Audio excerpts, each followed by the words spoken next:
BJP सरकार पर भी और नेताओं पर। और सर उन्होंने कहा कि भारतीय जनता पार्टी के कार्यकाल में एजुकेशन का बुरा हाल हुआ है, एजुकेशन व्यवस्था चरमरा गई है। देखिए, आज दिल्ली के उप मुख्यमंत्री और आम आदमी पार्टी के नेता मनीष सिसोदिया जी ने जो शिक्षा विषय के नाम पर संवाद का कार्यक्रम शिमला में आयोजित किया, भारतीय जनता पार्टी का मानना है कि यह एक प्रायोजित कार्यक्रम था।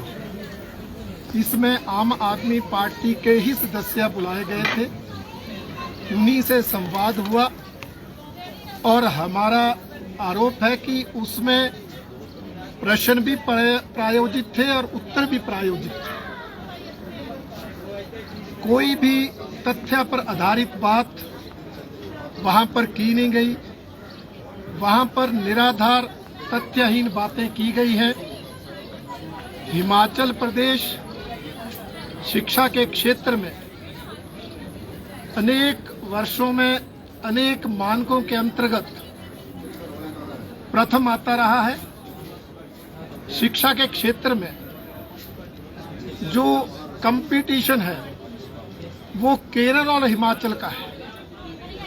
ये जो दिल्ली के शिक्षा मंत्री आकर हमें ज्ञान दे रहे थे, वो बताएं कि उनका शिक्षा के क्षेत्र में दिल्ली प्रदेश कहां खड़ा होता है। किसी भी मानक में कहीं भी वो मेरिट पर नहीं आते। तथ्यहीन निराधार बातें करके जनता को गुमराह करने का प्रयास वो हमेशा करते आ रहे हैं, उनकी आदत है। और आज भी उन्होंने अपनी उसी आदत से मजबूर होकर हिमाचल की जनता को गुमराह करने का प्रयास किया है। जो आंकड़े दिए गए, कोई आंकड़े सही नहीं दिए गए। कह रहे हैं पहले एनरोलमेंट 10 लाख थी, अब 8 लाख हो गई। मनीष सिसोदिया जी, हिमाचल प्रदेश में तो अभी एनरोलमेंट 14 लाख से ऊपर पहुंच गई है और पिछले साल की तुलना में ज्यादा है। इसलिए राजनीतिक लाभ के लिए ये तथ्यहीन बयानबाजी करना बंद करें। भारतीय जनता पार्टी की वर्तमान सरकार ने शिक्षा के स्तर को सुधारने के लिए अनेक प्रयास किए।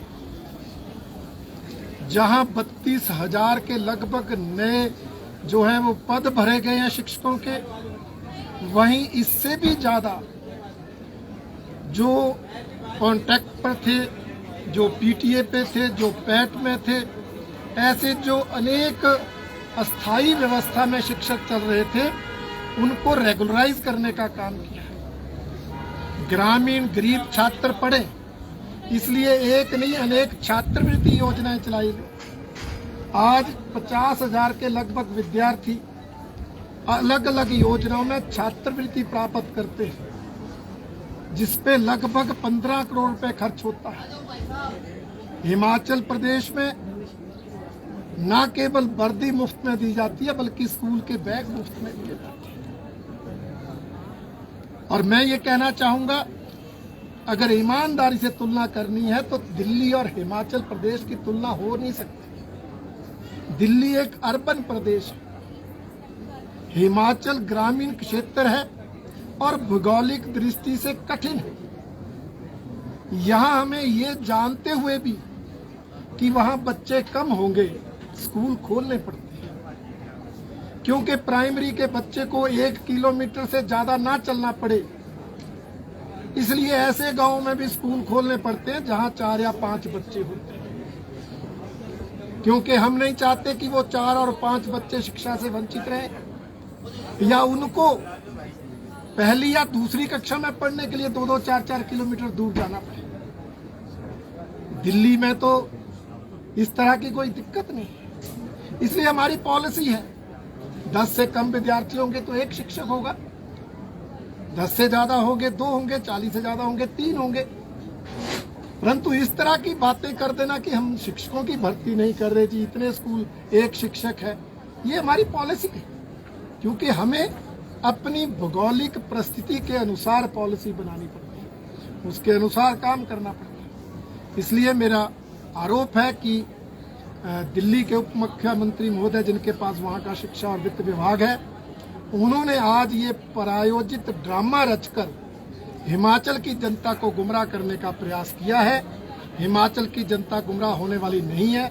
वो जानती है कि हिमाचल प्रदेश की सरकार ने शिक्षा का विस्तार ही नहीं किया, शिक्षा में गुणात्मक सुधार भी किया। उसके लिए प्री प्राइमरी क्लासेस चलाई, जहां बच्चे हैं वहां इंग्लिश मीडियम कक्षा जो है वो कक्षाएं शुरू की।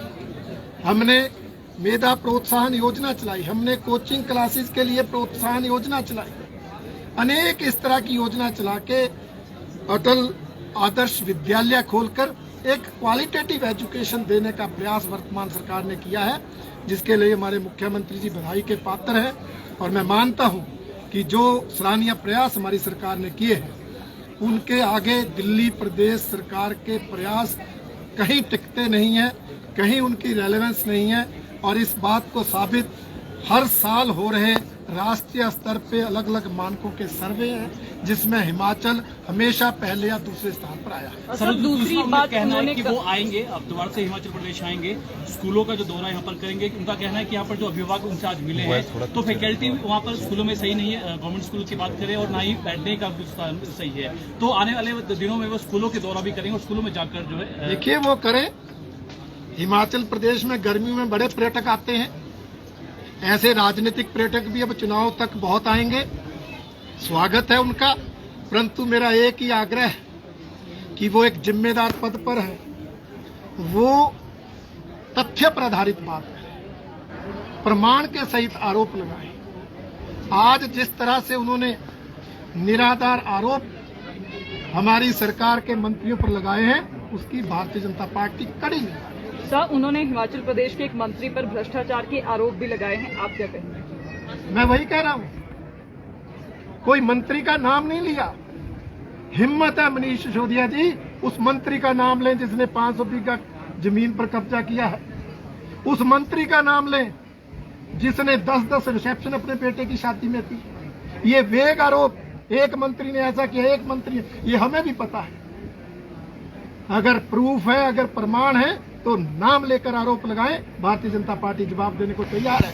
इस तरह के वेग आरोपों का जवाब हम देने की आवश्यकता नहीं समझते, परंतु मैं उनको कहना चाहूंगा कि हिमाचल की जनता इस तरह की निम्न स्तरीय राजनीति को पसंद नहीं करती। वो ऐसा करके हिमाचल की जनता में हास्य का पात्र बना। सर, एक चीज और है, आज जो कार्यकर्ता है आम आदमी पार्टी के खुद ही आपस में उलझे हैं, और भ्रष्टाचार, जो उनका कहना है कि भ्रष्टाचार वाले लोग जो है आम आदमी पार्टी में है। आज सिसोदिया यहाँ पर आए थे, मिलने की बात की थी, मिलने भी उनको यहाँ पर नहीं दिया, और काफी हंगामा वहाँ पर हुआ है जहाँ पर सिसोदिया जी। अरे यहाँ तो अभी शुरुआत है, दिल्ली में क्या हाल है, विधायकों पर आरोप लगे। पंजाब तो जुम्मा अभी कुछ दिन ही हुए सरकार बने, वहां की चर्चाएं सुन लें। और मैं बड़ी गंभीर बात कहना चाहता हूं, हिमाचल प्रदेश में हमारी सरकार शिक्षा के साथ साथ संस्कार देती है। हिमाचल प्रदेश के सरकारी स्कूलों में पढ़े हुए नौजवान सरकारी नौकरी में भी जाते हैं तो देश हित में काम करते हैं, किसी और क्षेत्र में भी जाते हैं तो राष्ट्र हित में काम करते हैं। और बहुत से नौजवान सेना में भर्ती होकर इस देश और देश की सुरक्षा के लिए अपने प्राण तक न्यौछावर करते हैं। ये संस्कार हिमाचल प्रदेश की शिक्षा हिमाचल प्रदेश के नौजवानों को देती है, जबकि दिल्ली प्रदेश की शिक्षा